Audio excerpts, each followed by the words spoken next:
요한복음 12장 1절부터 11절까지 말씀을 읽겠습니다. 유월절 엿새 전에 예수께서 베다니에 이르시니 이곳은 예수께서 죽은 자 가운데서 살리신 나사로가 있는 곳이라. 거기서 예수를 위하여 잔치할새 마르다는 일을 하고 나사로는 예수와 함께 앉은 자 중에 있더라.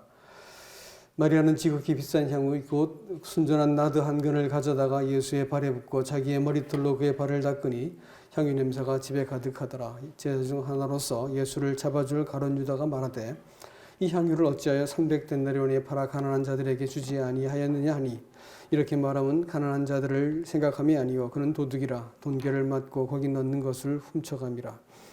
예수께서 이르시되 그를 가만히 두어 나의 장례할 날을 위하여 그것을 간직하게 하라. 가난한 자들은 항상 너희와 함께 있거니와 나는 항상 있지 아니하리라 하시니라. 유대인의 큰 무리가 예수께서 여기 계신 줄 알고 오니 이는 예수만 보기 위함이 아니요 죽은 자 가운데서 살리신 나사로도 보려 함이라. 대제사장들이 나사로까지 죽이려고 모이하니 나사로 때문에 많은 유대인이 가서 예수를 믿음이로라. 오늘 이 나사로의 부활을 두고 일어난 그 일을 우리는 오늘 이 말씀을 통해서 먼저 베다니가 어떤 곳인가라는 것을 여러분께 말씀을 드리고자 합니다. 베다니는 말 그대로 고통과 빈곤의 집이다라는 의미를 갖고 있습니다. 예루살렘 밑에 있는 감람산 그 동남부에 있는 조그만 마을입니다. 그래서 그 여리고에서 올라가려면 반드시 한번 쉬어가야 되는 곳이고, 또 이 갈릴리 지역에서 오려고 그래도 거기서는 머물러서 가는 곳이기도 합니다. 그런데 말이죠, 이 예수님께서 나사로를 살리시고 사람들이 예수님을 죽이려 하니까 예수님께서 에브라임 쪽으로 잠깐 몸을 피신하셨다가 유월절이 임박해 오시니까 이제 당신이 유월절 어린 양으로 자신을 드리시기 위해서 예루살렘으로 입성을 하셔야 되겠습니다. 그때도 예수님께서 머무신 곳이 바로 이 베다니였습니다. 그리고 베다니는 그 예수님께서 예루살렘에 입성하시고 나서도 예루살렘에 머물지 않으시고 도로 베다니에 나오셔가지고 기거하셨습니다. 주님께서 이 땅에 사시면서 마지막까지 그 머물 수 있었던 유일한 곳이 바로 베다니였습니다. 주님께서 베다니로 이렇게 돌아오시니까 부활한 나사로 때문에 이 마르다와 마리아가 이 잔치를 하는데, 어디서 잔치를 하냐면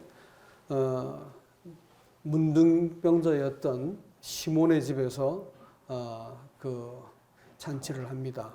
이게 이제 마태복음 26장과 마가복음 14장에 병행 구절에 이 사실이 나타나 있는데, 이 문둥병이라고 말하는 것은 성경에서 말을 할 때 죄를 상징하는 바로 그 병입니다. 근데 문둥병이 걸렸다가 나은 사람의 집이었고 그것은 시몬의 집이라고 밝히고 있는 것입니다.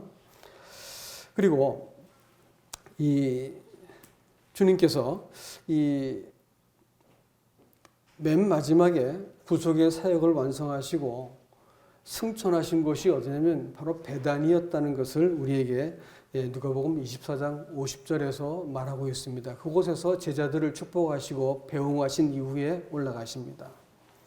그러니까 베다니는 주님께서 부활을 이 땅에서 보여준 곳이고, 그곳에서 주님은 주님만을 위해서 잔치가 일어난 곳이었습니다. 그리고 거기에서 가장 성경적인 예배가 드려진 곳이었고, 그 다음에 그곳은 주님이 이 땅에서 유일하게 마음을 두고 머무신 곳이었습니다. 그리고 마지막에 주님 승천하신 곳이고, 스가랴서를 볼 것 같으면 14장에 주님께서 이 땅에 다시 강림하실 때 또 그곳을 밟으실 곳이라고 말씀하셨습니다. 그럼 베다니는 무엇이냐? 베다니는 교회를 상징하는 곳입니다. 이 주님을 대적하고 적대적인 이 예루살렘에 있는 이 당국자들은 주님을 죽이려고 찾고 있었습니다. 대적하는 세상 가운데서 주님이 유일하게 영접되어진 곳이 바로 베단이었습니다.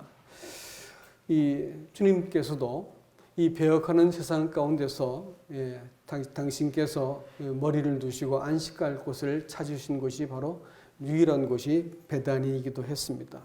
여러분, 교회도 마찬가지가 아니겠습니까?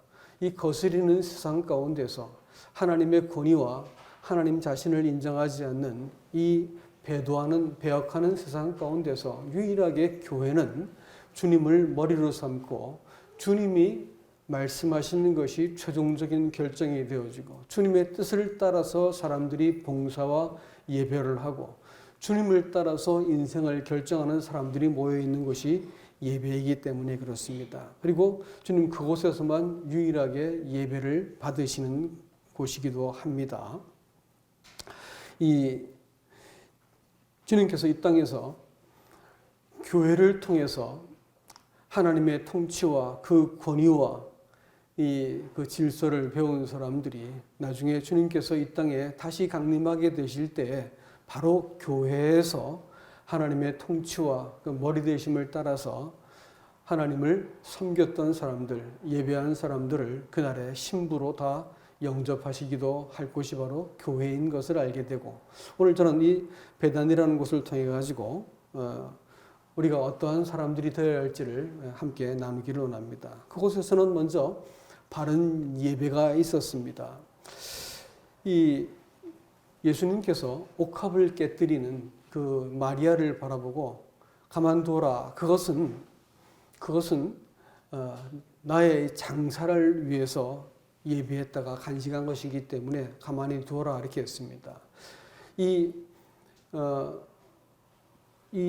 나사로의 부활을 보고 나서 이 마리아가 그 깨뜨리고 하나님 주님께 드리고 몸에 부어드렸던 그 일을 가지고 그것을 주님은 나의 장사를 위한 것이다 라고 말씀을 하셨다고 하는 점에서 이 주제는 마리아의 헌신이라고 하는 주제로 다루어서는 안 되는 것이고 예수 그리스도의 구속이라고 하는 점을 가지고 보셔야 됩니다. 예수님께서 자신의 몸을 깨뜨려 가지고 이 거스리고 배역하는 세상을 위해서 사람들을 위해서 자신을 허비하신 그 일들을 정확하게 지금 누가 보여주고 있냐면 마리아가 보여주고 있다고 하는 사실입니다. 이 마리아는 사실 옥합이라고 말하는 것은 여인에게 있어가지고 그 자기 영광이고 결혼해야 될 기대고 자기가 얼마나 그 나들을 잘 모았는지에 따라 가지고 여자들이 영광의 등급이 나눠지는 것입니다. 근데 그 영광을 딱 깨트려 가지고 하나님께 이렇게 주님 앞에 이렇게 드렸다는 것이지요. 그렇기 때문에 이 마리아의 헌신을 가지고 주님은 내 장례를 저가 예비한 것이다라고 말을 했다는 것입니다. 이것을 우리가 조금 더 깊이 들여다볼 필요가 있다고 생각합니다. 왜냐하면 마리아는 주님의 발 앞에서 들었습니다. 주님이 어떤 분인지를 잘 알게 되어졌고 주님이 장차 이 예루살렘에서 백성들의 죄를 위해서 죽을 하나님의 아들이고 그리스도라고 하는 사실들을 잘 안 사람이었습니다. 왜냐하면 곁다리로 들었던 마르다도 주는 그리스도시고 장차 오실 하나님의 아들이다라는 고백을 한 것으로 미루어 보아서 마리아가 예수님이 어떤 분인지를 잘 알았습니다. 그렇기 때문에 주님이 존귀하심을 잘 알았기 때문에 그분께서 십자가에 죽기 위해서 이렇게 이 길을 가신다라는 것을 알게 되었던 것입니다. 지금 오신 것이 십자가를 지기 위해서 마지막 유월절 어린 양이 되기 위해서 오셨다고 하는 것을 알았습니다. 자기 그 형제를 이렇게 세우신 것을 부활케 하신 것을 보고도 감사해서 드렸다고 말을 하지만 물론 그 점도 있다고 생각합니다. 그러나 주님께서 이 마리아가 옥합을 깬 것을 바라보면서 내 장례를 예비한 것이라고 분명히 이렇게 정의를 하셨습니다. 그렇다면 마리아는 예수님의 죽으심을 바라보면서 하나님께서 사람을 위해서 이렇게 죽임을 당하신다고 하는 이 사실들을 알았기 때문에 그 존귀하신 주님의 이 희생을 바라보면서 자기 자신을 기꺼이 하나님의 그 죽으심 앞에 내려놓았습니다. 다시 말하면 예수님의 죽으심에 자기를 동참시킨 것입니다. 이 주의 죽음 안에서 자기를 바라보게 되어질 때 비로소 우리는 우리 자신을 하나님의 것으로 드릴 수가 있게 되는 것입니다. 여러분, 부활을 본 자들이 예배를 드리는 것이거든요. 부활을 본다라고 하는 것이 무슨 뜻이냐면 예수님의 죽음을 봤다는 말도 아닙니다. 예수님의 죽음을 많은 사람들이 보았지만 비웃었습니다. 예수님의 부활을 봤다고 하는 것은 예수님의 부활을 사람들이 많이 보았지만 당국자들한테 일러 바치고 예수님을 죽는데 내어주기도 했었습니다. 또 예수님이 죽는 것을 나사로를 살리신 것을 보면서도 사람들은 사실은 예수님을 잘 믿지 않고 그 유다 같은 경우는 예수님을 팔아버렸거든요. 주의 부활을 본다고 하는 것은 그냥 본다는 말이 아닙니다. 한자도 본다는 말은 볼견자를 쓰고요. 깊이 들여다본다 할 때는 그 세라는 의미를 앞에 붙여놓고 나면 관자가 됩니다. 관은요, 깊이 이 사람이 사유해서 본다, 본질을 꿰뚫어 본다 할 때 관자를 쓰거든요. 그러니까 부활을 보았다라고 말하는 것은 예수 그리스도의 죽으심 안에 그 죽음이 나를 위한 것이구나라는 것을 알게 되어졌을 때 하늘 하나님이 비천한 인생 가운데 오셔가지고 나를 그 자기의 상처에 담아서 아버지께로 데리고 가신 겁니다. 여러분, 저는요 이렇게 생각합니다. 어떤 사람들이 장사를 접으면서 하는 얘기가 앞으로는 버는데 뒤로 미쳐요 이렇게 말하더라고요. 그리고 장사가 이렇게 망했다는 말을 그렇게 얘기합니다. 그러니까 장사에서 남는 게 없으면 어떻게 될까요? 망하는 거지요. 자, 인생도 시간을 투자하고 내 생명과 삶을 투자한 이후에 맨 마지막에 남는 게 없으면 어떻게 될까요? 그 부도난 겁니다. 그 망하는 인생이에요. 예수를 믿는다는 것이 무엇일까요? 결국은요, 뭐가 남아야 될까요? 한번 대답을 해볼까요? 신앙생활 하면서 뭐가 남아야 될까요? 천국이 남을까요? 죄사함이 남을까요? 뭐가 남을까요? 행복이 남을까요? 누가 한번 대답을 해보세요. 뭐가 남을 것 같습니다. 그러네요. 예, 다 맞는 말씀이죠. 예수가 안 남으면 그거는 망한 인생입니다. 왜냐면요, 지금은요, 이 부활을 보기는 봤지만 제대로 보지 못한 제자들은 마리아를 보고 분노했습니다. 무슨 의사로 이것을 허비했냐. 그 킹제임스를 보니까 무슨 목적으로 이렇게 되어 있거든요. 목적이 예수가 아니었기 때문에, 자기가 생각하는 목적이 있었기 때문에 마리아가 예수님을 목적으로 한 그 헌신을 바라보면서 분노를 했습니다. 유다는 말할 것도 없고요. 여러분, 인생을 살면서 우리는 우리 입장과 생각과 애증과 기호와 이런 것들이 가득한 사람이 그냥 묻지도 않고 따지지도 않고 그냥 의롭다고 말씀해 주시고 죄를 덮어주신 채 그냥 덮어놓고 우리를 구원해 주신 것이 칭의이고 구원입니다. 그런데 그 칭의받고 구원받았다고 사람이 온전해진다는 말을 여러분 절대 믿지 마세요. 우리는 그 인간 그대로입니다. 하나님 앞에 씻겨진 것만 되었고 법적으로만 하나님 앞에서 구원받았지 우리의 본성은 구질구질하고요. 사람의 그 마음은 정말 앙큼하고 교활하고 부패합니다. 안 그렇던가 여러분요? 여러분 안 그러세요? 저는 그렇더라고요. 근데 이런 인간이 하나님의 은혜 앞에 그 거룩하심 앞에 비로소 하나님의 그 공의 앞에 자기가 비치는 거예요. 그러고 보니까 내가 얼마나 가당차는 인간인가 하는 것이 보이고요. 내가 이렇게 이게 나라고 믿고 깃발을 흔들고 살아왔던 것을 하나 내려놓는 겁니다. 내려놓고 그 자리에서 하나님께 하나씩 예배가 일어나는 것이지요. 그래서 결국은 뭐냐면 나라고 하는 인간은 하나님 앞에 싹 사라지고 저는 아무것도 아닙니다. 주님. 저는 아무것도 아닙니다. 전 티끌이었고 아무것도 아니었었는데 주님 저를 통해서 저를 씻겨내시고 제 안에서 사셨기 때문에 저는 예수 안에 있는 사람입니다. 이렇게만 고백하게 되어진 철저하게 하나님의 주권과 그 사랑 앞에서 납죽 엎드리게 되어지는 사람이 되는 것이지요. 뭐만 남아요? 예수만 남아요. 예수만. 지금은 어때요?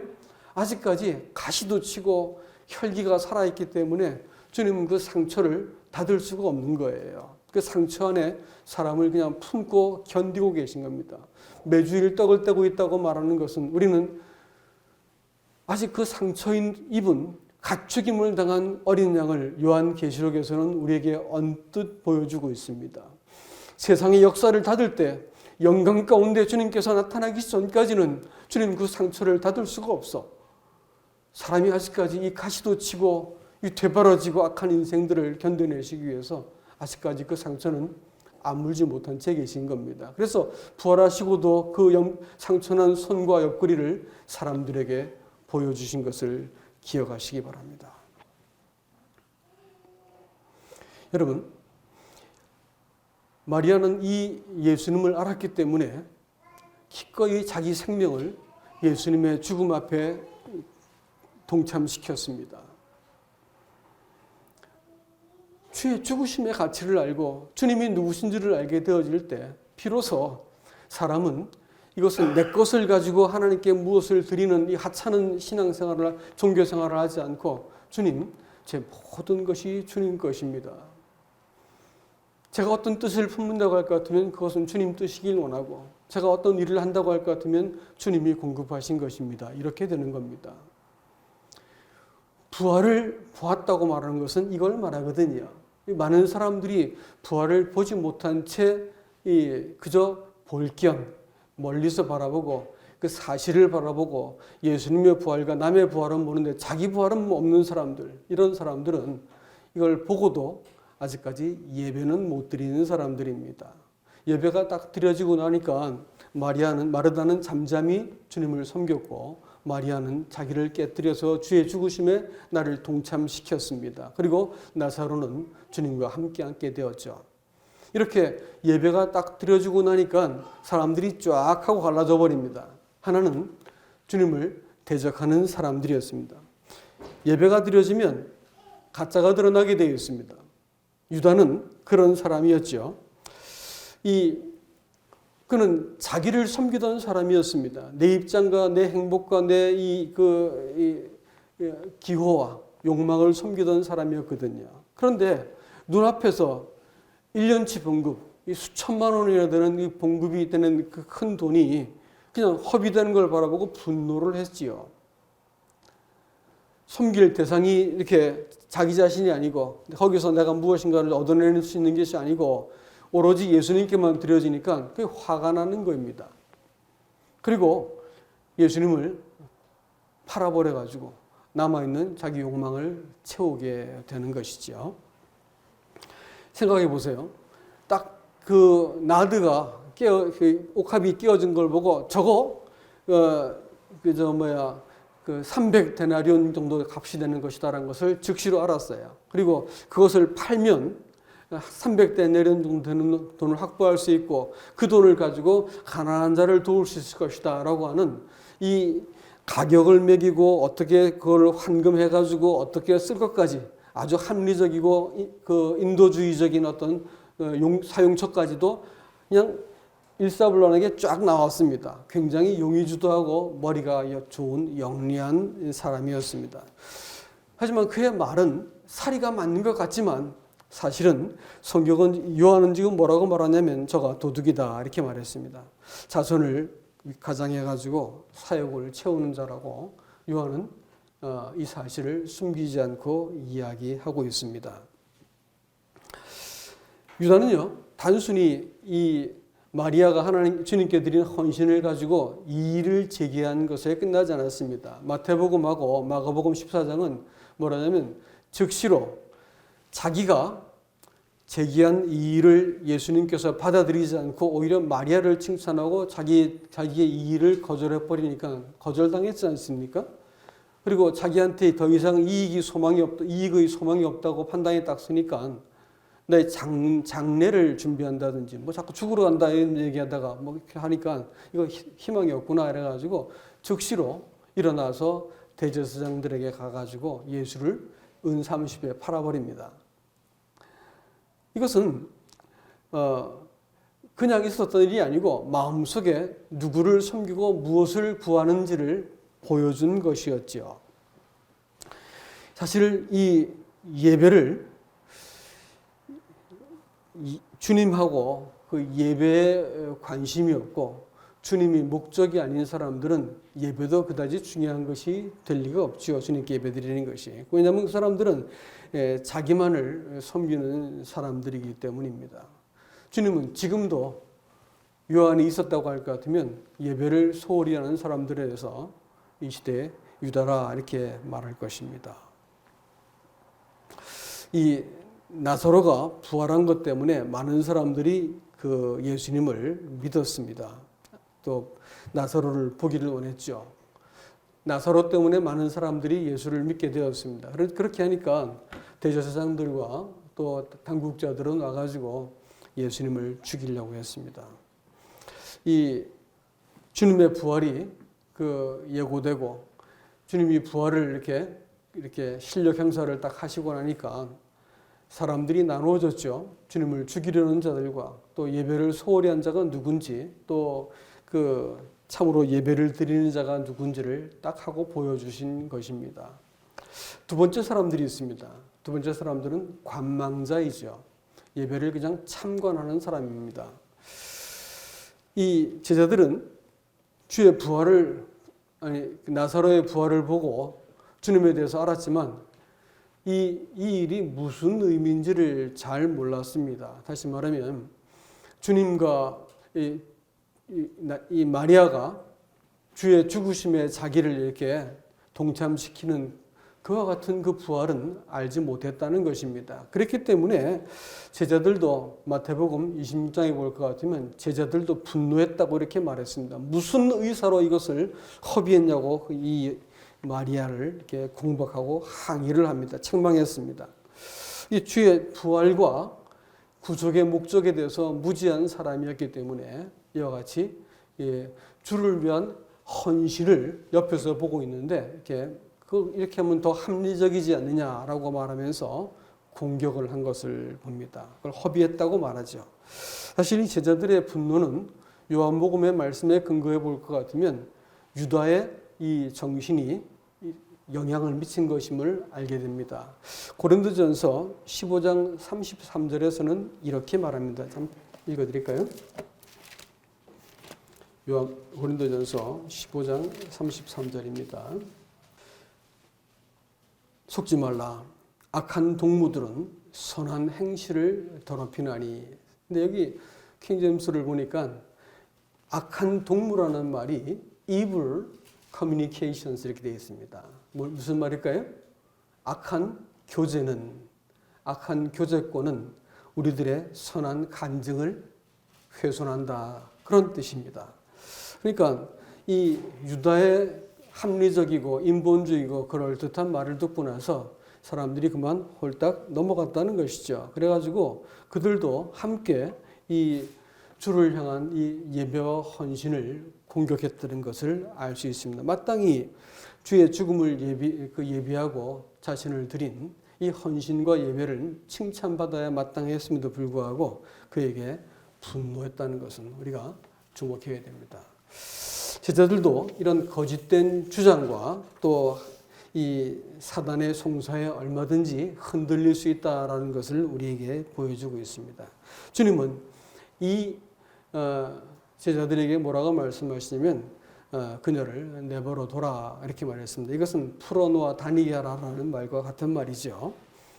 예수님께서는 이 마리아는 주님이 어떤 분인지 알았기 때문에 기꺼이 자신을 내어드릴 수 있었고 주의 죽으심 안에서 자기 자신을 바라보았기 때문에 기꺼이 거기에 동참했던 것이고 나사로를 부활시킬 수 있는 분이라면 주님이 부활할 때 자기도 일어날 것을 알았기 때문에 남김없이 그 앞에 자신을 이렇게 내어놓은 것을 볼 수 있습니다.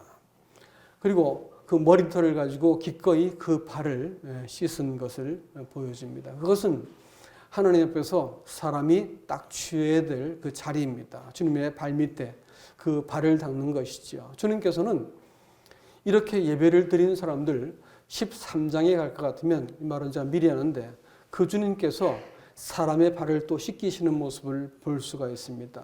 마태복음은 우리가 이 땅에서 주의 뜻을 섬기고 또 성도를 섬기고 또 이 예배를 통해서 주의 발을 닦는 이 예배를 드린 사람들은 나중에 주님께서 우리의 발을 씻길 것에 대해서 말씀하고 있다고 하는 사실입니다. 제자들은 마리아는 주님에 대해서 알았기 때문에 뜨거운 가슴이 있었습니다. 그러나 제자들은 이 부활을 통해서 주님을 안 적이 없었기 때문에 무덤덤하게 이 상황들을 객관적으로 보려고 했습니다. 그리고 이 유다는 단 한 번도 주님을 향해서 따뜻하고 뜨거운 마음을 가진 적이 없습니다. 왜냐하면 자기를 섬기기 위해서 이 자기를 이렇게 자기를 위해서 주님을 바라본 사람이었기 때문에 언제나 주님에 대해서는 냉랭하고 이성적이고 이것이 나의 도움이 되느냐 안 되느냐만 따지고 있던 그런 사람이었습니다. 그렇기 때문에 그는 주님을 배반했죠. 마지막으로 예배자가 있습니다. 그 예배자는 두말할 것 없이 마리아였습니다. 주님은 이 주의 부활을 알고 그 죽으심에 자기를 기꺼이 동참시킨 사람을 통해서 예배를 받으셨습니다. 나사로는 주님과 함께 앉은 자였죠. 그리고 시몬은 문둥병자였습니다. 나음을 입었기 때문에 이제 정상적인 생활을 하는 사람이죠. 또 그건 고통의 집이었습니다. 어쩌면 우리가 죄인된 우리의 상황을 그대로 보여주는가 생각이 들어집니다. 그곳에서 섬김과 예배와 또 영광을 받으셨습니다. 성경에서는 에베소서 2장에서는 우리가 주님과 함께 죽고 또 일으킨 바 되었다 이렇게 말씀하시고 또 주와 함께 하늘에 앉힌 바 되었다라고 말씀하고 있습니다. 이것이 성경에서 말하는 성도의 위치입니다. 이 예배는 우리가 무엇인가 넘어지고 깨어지고 또 이렇게 그 죄로 인해서 이렇게 정죄받은 자리에서 이것저것 추슬려 가지고 하나님께 나가는 것이 아닌 것을 믿으시기 바랍니다. 그렇게 예배드리면요 예배가 절대로 안 드려져요. 제가 예배드리는 법을 알려드리겠습니다. 예배는요 이 성도의 예배는 이 자기 자신을 추슬리고 또 이렇게 위로를 받고 또 이렇게 말씀으로 이렇게 좀 단단하게 져가지고 온전해져서 하나님께 점점점 나가서 마침내 지성소에 들어가는 게 아니에요. 그렇게 예배드리면 예배가 무지하게 어려워지고 정죄로부터 벗어날 수가 없고 예배는 절대로 회복이 없습니다. 예배는 그렇게 드리는 것이 아니고 거꾸로 지성소로부터 나와야 됩니다. 하나님의 약속과 임재 안에서 자기를 보는 거예요. 그러고 났더니 하나님의 영광 앞에서 그 약속 앞에서 그 보혈 앞에서 그 거룩함 앞에서 함께 된 자기를 바라보고 나니까 자기의 누추함이 아무런 문제가 되지 않습니다. 내 눈물 한숨 고통이 아무런 문제가 되지 않습니다. 내가 이렇게 하나님께 내세울 만하겠다는 것이 아무것도 없다는 것을 깨닫게 되어지면서 그 앞에서 하나님만으로서 기뻐할 수 있게 되는 거예요. 그러면서 예배가 회복이 일어나는 거거든요. 이런 의미에서 나사로는 개인적으로 볼 때는 우리의 그 영적인 신분은 주님과 함께 앉아 있습니다. 우리의 마음은요, 마리아와 같이 우리는 엎드려서 주님을 우리 자신을 하나님께 일치시키는 예배를 드리는 겁니다. 이것도 마찬가지예요. 여러분 예배 드린다고 하는 것이 내 것을 하나님께 드리는 줄 아세요? 그렇게 예배 드리면요, 신앙생활이고 예배고 아주 어렵게 됩니다.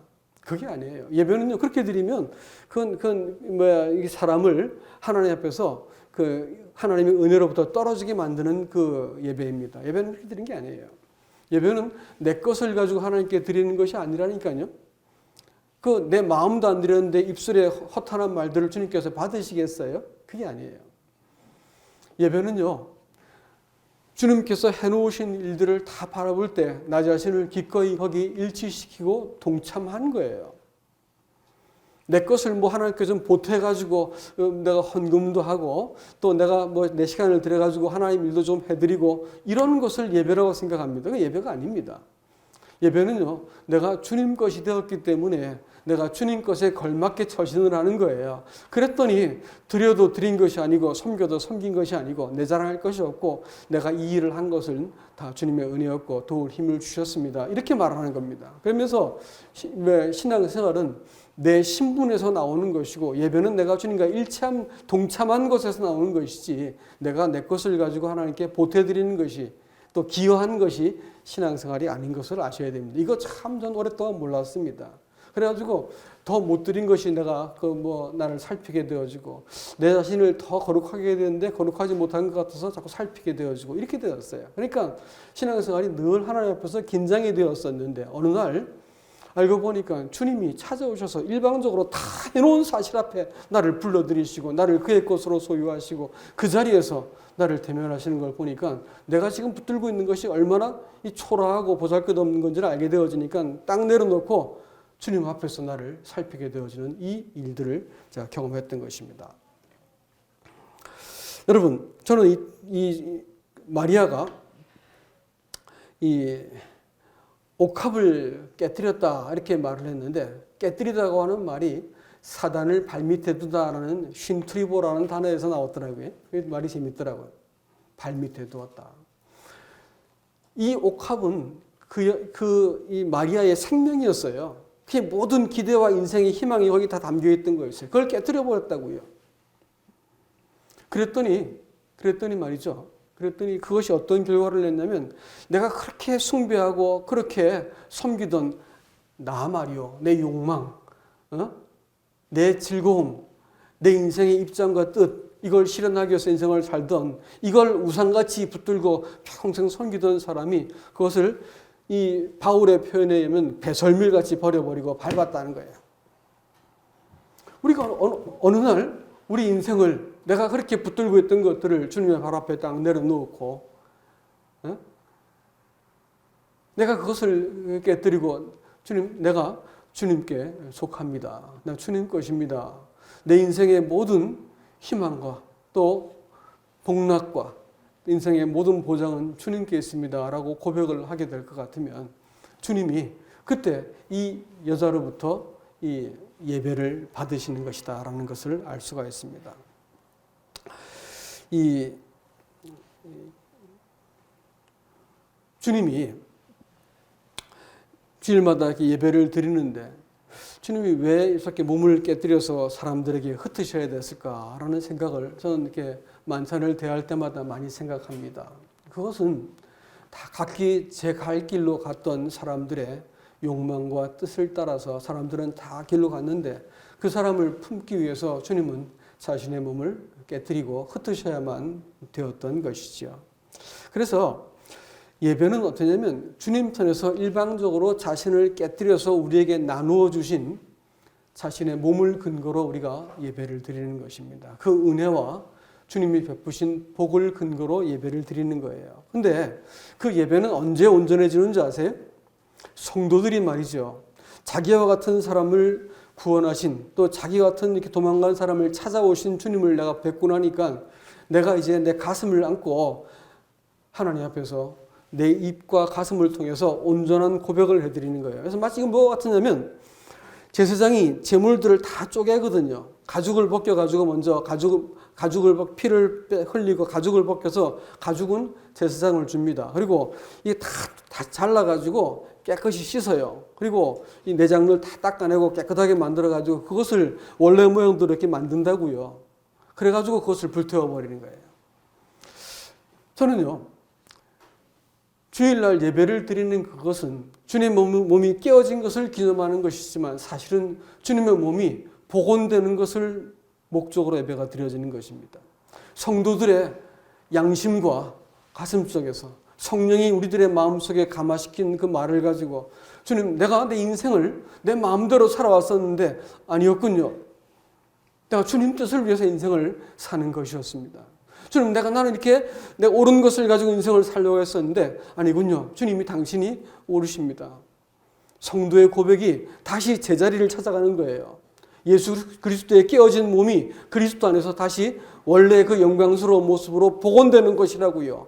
그래가지고 주님이 예배를 드릴 때마다 하나님이 기뻐하시는 그것은 뭐냐면 우리가 떡을 떼고 우리의 고백을 통해서 다시 그리스도가 우리 가운데서 복원이 되어지고 영광을 되찾으시기 때문에 하나님이 보실 때 기뻐하시는 예배가 되는 것입니다. 그렇기 때문에 주일날 감사는 우리의 감상을 말하는 것이 아니고 주님이 어떠하심을 말하는 겁니다. 우리는 주의 발 앞에서 내 영광을 가지고 주의 발을 닦는 것에나 쓸모가 있는 것이고 내 영광은 그런 것이거든요. 사람의 입장, 사람의 생각, 사람의 감정은 다 주의 발 앞에서 밟혀버리는 것이고 하나님이 내게 생명 주시려고 나를 위해서 죽으신 그리스도, 그분께서 내 안에서 온전한 영광과 그 모습을 회복하기 위해서 그 안에서 내가 발견되기 위해서 내 입술과 내 가슴으로 주님을 복원해내는 겁니다. 이게 예배인 거예요. 이게 예배가 얼마나 영광스러운 것입니까? 그렇죠? 주님은 이 마리아가 그 기름을 부은 것을 가지고 달리 보셨습니다. 성경에서 이 사건을 특별하게 보고 있어요. 시편 23편은 마치 이것은 오랜 세월 전에 일어난 이 일을 오랜 세월 전에 다윗을 통해서 마치 들여다보는 것처럼 생생하게 표현하고 있습니다. 베다니는 3km밖에 안 되기 때문에 뛰어오면 금방 와가지고 예수님이 계신 집을 덮칠 수도 있는 곳이었어요. 살기등등한 유대인들이 예수님을 죽이기 위한 바로 턱 밑이었다는 것입니다. 그곳에서 예배를 받으셨어요. 그곳에 이 원수의 목전에서 우리 주님께서 하나님께서 상을 베푸십니다. 이 상이라고 하는 그 말이 잔치상을 의미하는 것이거든요. 지금 예수님께서 베다니에서 받은 바로 그 상입니다. 우리 하나님께서 그 예수 그리스도께서 구속의 이 대업을 완성시키기까지 주님은 주의 막대기와 지팡이로 우리 하나님께서는 예수님을 지금 보존하고 계셨습니다. 그러나 그 앞에서 상을 베푸시고 기름물을 머리에 바르셨습니다. 이 이야기를 다시 얘기해 본다 할 것 같으면 이것은 예수님은 지금 머리에 부어진 그 기름은 승리를 의미하는 것이었습니다. 환영과 승리를 의미하는 그와 같은 뜻을 갖고 있었을 것입니다. 또 예수님께서 하나님의 나라를 성취하기 위해서 이 땅에 오셔가지고 이 당신이 어떤 분인지 제사장이시고 또 왕이시고 또 선지자라고 하는 사실들을 뚜렷하게 보여줍니다. 성경에서는요, 기름 부었다라고 하는 말은 어김없이 이사야서 61장 그 1절부터 볼 것 같으면 주 여호와의 영이 내게 임하셨으니 이는 여호와께서 내게 기름을 부으사 가난한 자에게 아름다운 소식을 전하게 하려 하심이라. 나를 보내사 마음이 상한 자를 고치며 포로된 자에게 자유를, 갇힌 자에게 노임을 선포하고 여호와의 은혜의 날과 우리 하나님의 보복의 날을 선포하며 모든 슬픈 자를 위로하되 무릇 시온에서 슬퍼하는 자에게 화관을 주어 그 죄를 대신하고 기쁨의 기름으로 그 슬픔을 대신하여 찬송의 옷으로 그 근심을 대신하시고 그들이 의의 나무 곧 여호와께서 심으신 영광을 나타낼 자라 일컬음을 받게 하려 하심이라. 주님께서 이 복된 소식을 전해주는 선지자로서 묘사가 되고 있지요. 그런가 하면 시편 45편에서는 주님께서 동료들보다 뛰어나게 하시는 그 즐거움의 기름을 부었다라고 말하고 있습니다. 여러분, 동료들과 뛰어났다라고 말하는 것은 무슨 뜻이냐면요, 우리들이 주님께서 자신을 친히 사람과 함께 자신을 낮추셨을 때 주님이 자신을 뭐라고 하면 맏아들이다라는 표현을 쓰세요. 왜냐하면 부활의 첫 열매이기 때문에 그렇습니다. 그런데 주님이 동료들보다 뛰어나게 만드셔요. 어떻게 만드시냐면 성도들의 고백을 통해서, 성도들이 기름 부음을 통해서 예수님이 뛰어나게 되시는 통치자로서 즐거운 기름을 부음을 받은 왕으로 또 묘사가 되고 있습니다. 그런가 하면 시편 133편에서는 대제사장의 그 머리에, 아론의 머리에 기름이 부어져서 옷깃까지 쭉 내려가는 것을 보고 이 시편 기자가 감동을 해서 형제가 연합하여 동거함이 어찌 그리 선하고 아름다운 거라고 이야기합니다. 다시 말하면 대제사장 아론에게 기름 부음을 받았더니 형제가 동거하는, 그리스도를 머리로 가는 사랑하는 지체들이 모여가지고 한 몸을 이루어내는 이 영생이 거기에서 명해진 것을 보는 것입니다. 예배를 드릴 때마다 성도가 자기 자신의 고백을 통해서, 헌신을 통해서, 그리스도와 일체함을 통해서 내 모든 연약함과 수치를 다 하나님 앞에 내려놓고 그 앞에 나갈 때마다 주님은 그 머리에 기름 부음 바 되시는 겁니다. 그 기름 부음 받은 바 될 때마다 우리는 뭘 볼까요? 그리스도의 왕되심과 선지자 되심과 또 대제사장 되는 것을 보게 되어지고, 교회는 그리스도의 한 몸으로 정결하게 보존되는 것이다라는 것입니다. 말씀을 맺겠습니다. 우리 이 땅을 살면서 베다니 같은 곳을 지나고 살고 있습니다. 예루살렘에 이르기 전에 목전에 있는 그 쉼터가 바로 그 베다니였고요. 베다니에서 최근에 사람들이 많은 유골들을 이렇게 발견한다고 그래요. 그것이 아마 병자들과 가난한 사람들의 무덤이었다는 것도 알 수 있습니다. 그렇습니다. 여러분, 교회는요, 이런 연약한 사람들이 교회에 와서 이렇게 쉴 수 있는 것이 좋은 교회입니다. 이 베단이라고 하는 그곳에서 성도들이 드린 그 예배를 통해서 성도들은 그리스도 닮은 사람들이 되어가는 것이고, 그리스도와 일치하고 그의 죽음에 자신을 동참하고 그 자리에서 우리 하나님을 섬기는 사람들이 되는 것을 연습하는 곳이 바로 베다니요, 우리가 살고 있는 이 세상이고 또 몸된 교회 안에 우리가 그것을 배우게 하셨다는 것입니다. 주님께서는 장차 영광 가운데 이 베다니에 다시 강림하십니다. 그래서 자기의 신부들을 선별해 내실 것입니다. 우리가 이 교회가 어찌 되었든지 여하튼 이 풍랑이 일 때는, 풍랑이 일었는데 배에 구멍이 났어요. 그럼 어떻게 할까요? 그럼 구멍을 막아야죠. 쥐가 구멍을 종종 뚫어가지고 옛날 범선들은 그 쥐가 구멍을 뚫어놔서 바다에서 침몰되는 수가 많았다 그래요. 근데 배에 구멍이 뚫어져 가지고 배가 위기를 만났습니다. 그럼 어떻게 해야 될까요? 빨리 쥐를 찾아야죠. 쥐를 색출해서 쥐를 잡아야 됩니다. 그게 안 되면 어떻게 할까요? 다른 방법이 없습니다. 한 방향을, 주님 계신 곳을 향해서 그냥 돌진하는 수밖에 없습니다. 교회는 이 마지막 시대를 지나면서 그런 비장한 마음이 듭니다. 우리는 한 방향을 향해서 가야 됩니다. 그리고 우리가 평생 예수 믿었더니 이 구질구질한 본성 다 끌어안고 우리 하나님 뵈는 것이 아니고요. 사람의 입장, 사람의 선, 사람의 의를 가지고 하나님 뵙는 게 아니고, 그걸 타협해가지고 뒤섞어 놔가지고 나도 좋고 하나님 좋은 것이 아니고 나는 죽고 그리스도가 드러나고 내 평생 살고 나서 그리스도 남긴 이 예수 믿는 이 교회, 이 개인이 되어야만 우리는 살 수 있습니다. 이 복을 우리는 포기해서도 할 수도 없고 양보할 수도 없고 물러설 수도 없습니다. 이 일들이 몸된 교회 가운데서 뚜렷하게 잘 드러날 수 있기를 주님의 이름으로 축복합니다. 이상입니다.